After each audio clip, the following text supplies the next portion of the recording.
Buenas tardes a todos. Trataré de ser lo más acotada posible en la presentación en virtud del tiempo. Eh, Iniciamos el bloque de colposcopía con el tema de la ficha colposcópica parametrizada. Como hemos visto, la tónica de la jornada ha sido la unificación de criterios. Ya hemos hablado de cómo unificar criterios en cuanto a triaje y a diagnóstico, y ahora vamos a hablar sobre cómo unificar la manera como describimos nuestros informes colposcópicos, de manera de que todos manejemos un lenguaje común y podamos incluso comparar los estudios que hacemos en una paciente para que nos permita un correcto seguimiento y una correcta toma de decisiones. Entonces, los objetivos son esos. Vamos a basar la presentación en la terminología colposcópica de la Federación Internacional de Patología Cervical y Colposcopía del año 2011. Unificar una descripción con fines diagnósticos, de tratamiento, seguimiento e investigación en cervix y vagina. Y al final proponer una especie de modelo de ficha colposcópica parametrizada para que sea mucho más fácil la recolección de los datos del estudio colposcópico. Este es el artículo del 2011 de Borsten y colaboradores. Es un artículo de suma importancia porque nos describe de forma pormenorizada cómo debería ser la descripción del estudio colposcópico. Fue basado en la evidencia, ya que durante 2 o 3 años este grupo de personas, aproximadamente 13 colposcopistas de diferentes partes del mundo, se reunieron para revisar imágenes colposcópicas y sus correlatos anatomopatológicos, y en base a eso poder definir cuál debería ser el informe colposcópico que mejor describiera lo que se necesitaba en este tipo de estudio. Para poder elevar la sensibilidad del estudio colposcópico, llevarla a aproximadamente un 88-96%, con un valor predictivo negativo del 96%. La sugerencia o la recomendación que se dio en ese momento fue que la terminología del 2011 reflejada en este artículo reemplazara todas las otras terminologías que se habían dado hasta ahora y fuese implementada para fines diagnósticos, de tratamiento y de investigación.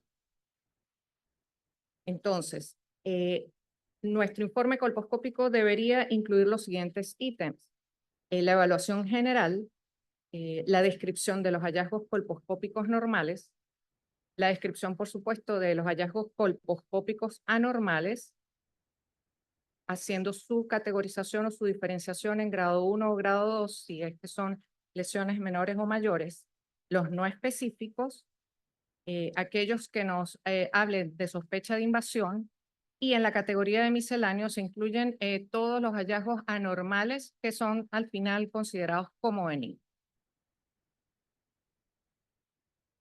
Profundizando un poco más en cada uno de los parámetros, en la descripción general va a estar representada por 3 variables que son las que deben ser descritas en inicio en nuestro informe colposcópico. Si se trata de una colposcopía adecuada o inadecuada, que va a venir determinado por el hecho de si podemos evaluar de forma correcta el cuello uterino. Y como en este caso de la fotografía, y en caso de que fuese una colposcopía inadecuada, describir la causa por la cual no pudimos ver el cuello completamente, bien sea por inflamación, por sangrado, como el del ejemplo, o por alguna cicatriz que nos limite la visualización completa del cuello. En segundo lugar, debemos describir la visibilidad de la unión escamocolumnar. Entonces, podemos describir una unión escamocolumnar visible completamente, parcialmente visible o no visible.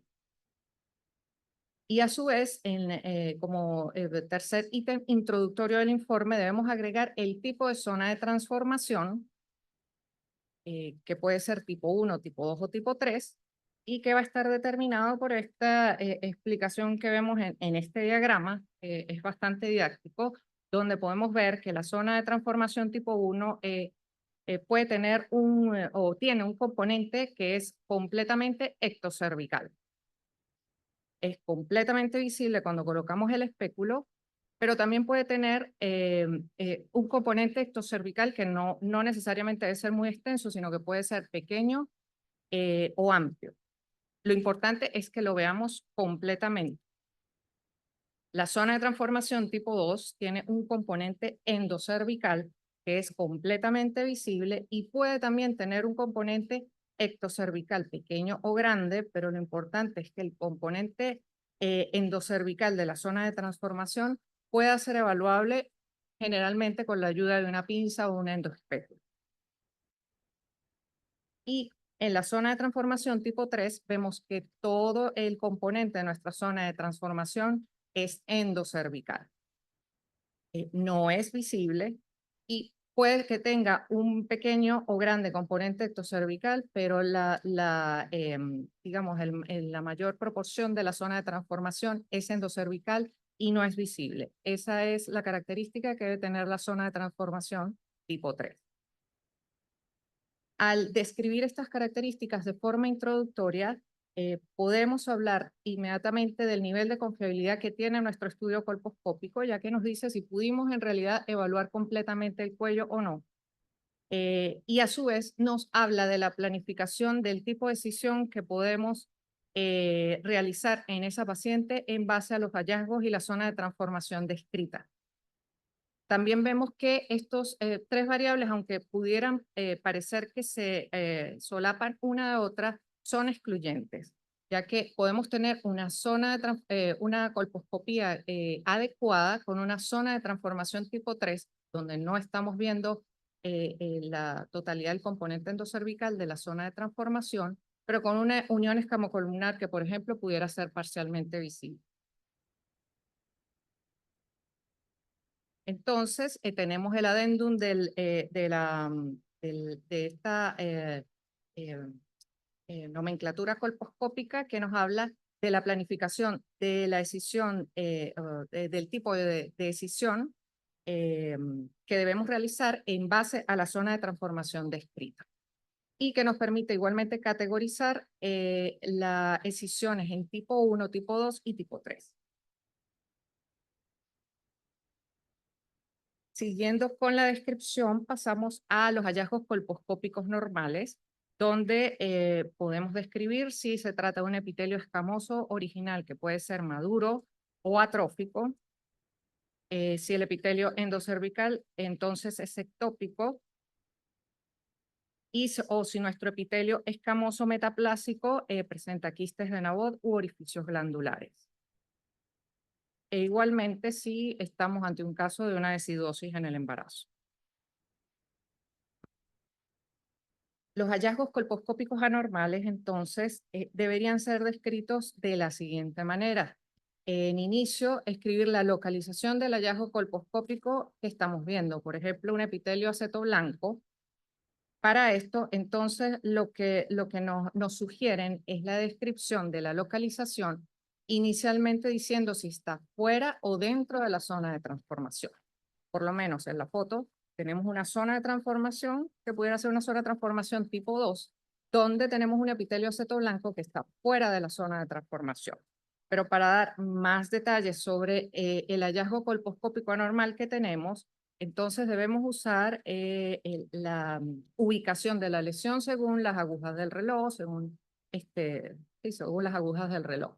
En este caso, podríamos decir que nuestra imagen colposcópica, nuestro epitelio aceto blanco, se encuentra entre las horas 7 y 10, con una lesión satélite en hora 11, está fuera de la zona de transformación, y también deberíamos expresar el tamaño de la lesión en porcentaje del cuello afectado.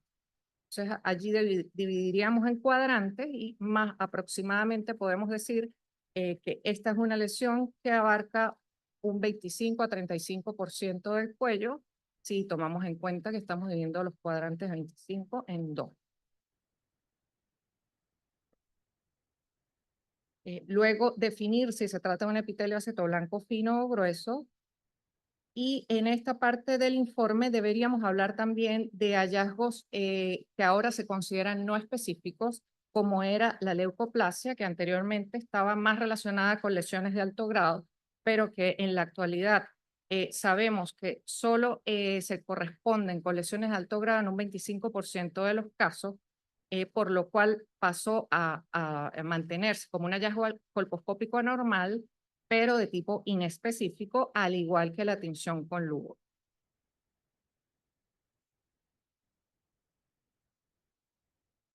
Ahora, profundizando un poco más en, en cuanto a los cambios colposcópicos menores, sabemos que son epitelios acetoblancos finos, que pudieran estar acompañados de asociaciones colposcópicas, como son el mosaico fino o el punteado fino, y donde los márgenes que están definidos son márgenes geográficos que se describen como difusos o poco definidos, y en donde también podemos encontrar con frecuencia las lesiones satélites. En los cambios colposcópicos mayores, entonces vemos los epitelios acetoblancos gruesos que se caracterizan por tener márgenes netos, en donde también pudiera estar asociados los mosaicos y los puntillados gruesos, y en donde se incorpora el criterio de la aparición, de la velocidad de aparición del epitelio acetoblanco cuando se coloca el acético. Entonces, generalmente los cambios colposcópicos mayores vemos una aparición del epitelio de forma rápida y se incorporan dos signos colposcópicos en esta descripción, que son el del borde interno y el signo de la cresta. El signo del borde interno no es más que la demarcación entre un epitelio acetoblanco fino y un epitelio acetoblanco grueso dentro de la misma lesión, como lo podemos ver representado allí en la punta de flecha. Tiene una alta especificidad para el diagnóstico de lesiones de alto grado, no está asociado a un tipo particular de HPV y generalmente se encuentra en pacientes más jóvenes, menores de 35 años.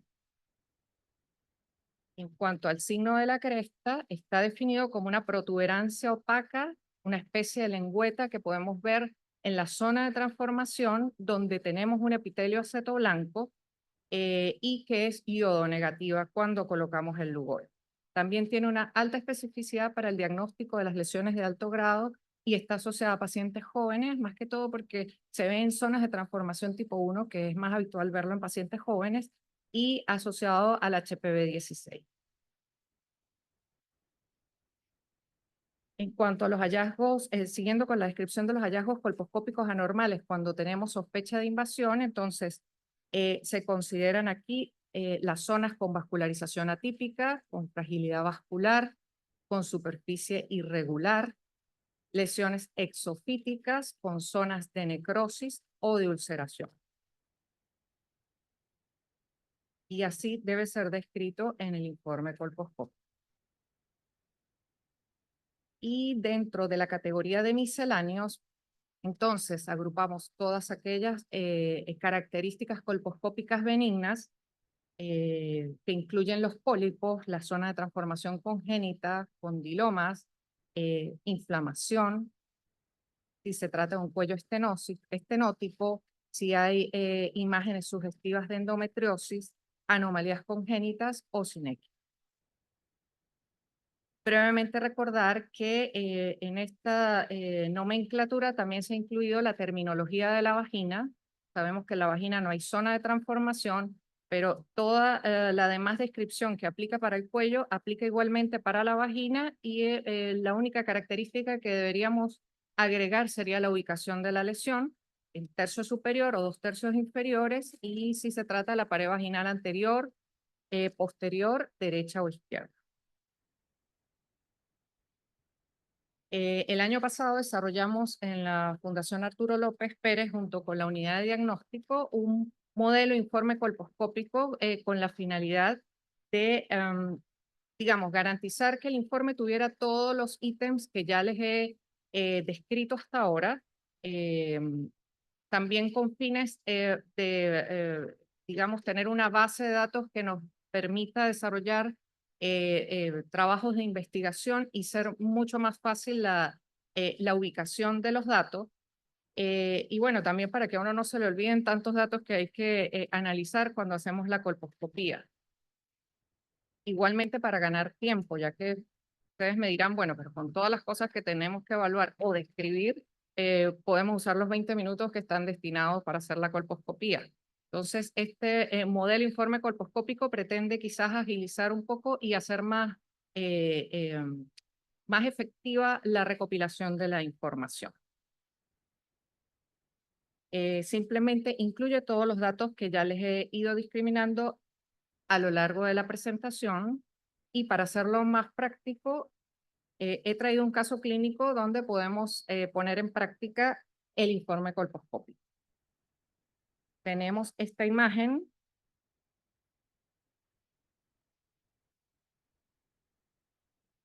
A mayor aumento podemos ver estas características. Oh, aquí, a ver, ya, ok. Todas las demás se vieron así, no me di cuenta. Ah, qué mal. Ya, ok. Bueno, tenemos esta imagen a mayor aumento y tenemos nuestro informe colposcópico correspondiente. Ok, entonces, consideramos la colposcopía adecuada porque estamos viendo el cuello completamente, una zona de transformación tipo 1 con una unión escamocolumnar que es completamente visible, donde como hallazgos colposcópicos anormales podemos ver un epitelio acetoblanco grueso que tiene una zona de mosaico grueso, de puntillado grueso, donde también pudimos ver o podemos ver el signo del borde interno y orificios glandulares con bordes engrosados. La extensión de la lesión abarca más del 75% del cuello.